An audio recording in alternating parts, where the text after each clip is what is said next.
The morning after the raid, David was gone.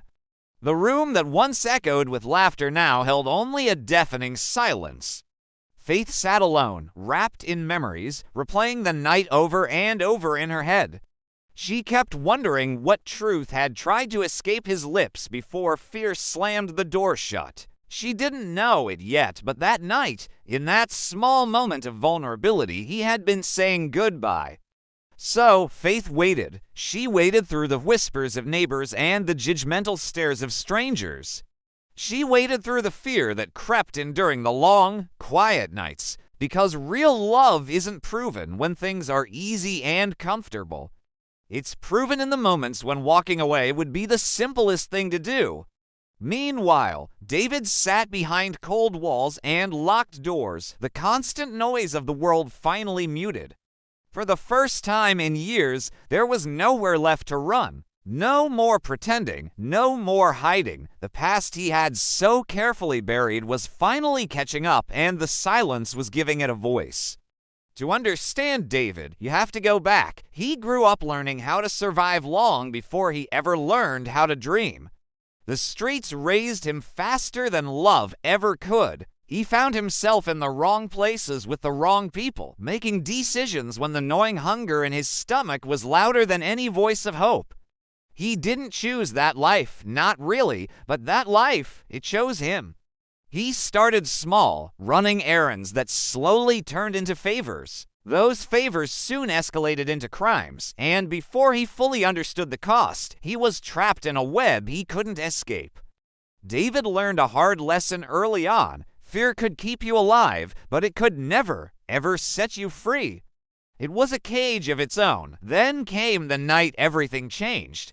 It was a cold, dark evening, and David watched a young boy die for a mistake that wasn't even his. In that instant, something inside him shattered. The weight of it all became too much to bear.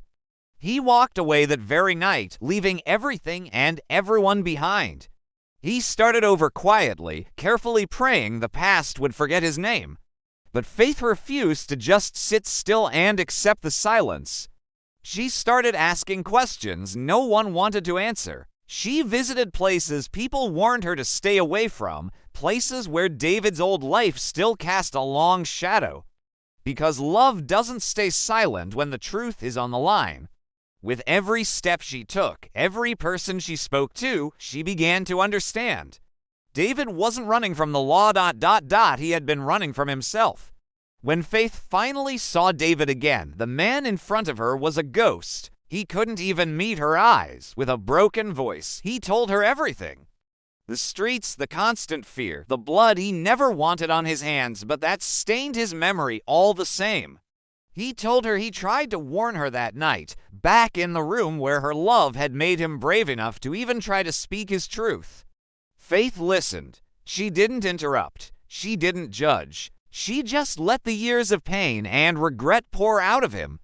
When he finally fell silent, his confession hanging heavy in the air between them, she reached out and took his hand. Not because she was ignoring his past, but because she finally, truly understood his present. Love, she realized in that moment, was never about finding perfection. It was about choice. It was about seeing someone's broken pieces and choosing to love them anyway. But the past does not forgive so easily, and David's truth had awakened old enemies who never forgot a face or a debt. As Faith walked away from the prison that night, a new resolve hardening in her heart, she could feel it a strange, unsettling calm. The kind of quiet that comes right before another storm. Some loves are tested once. Others are tested until only the truth remains. Make sure you're subscribed because you won't want to miss part 3.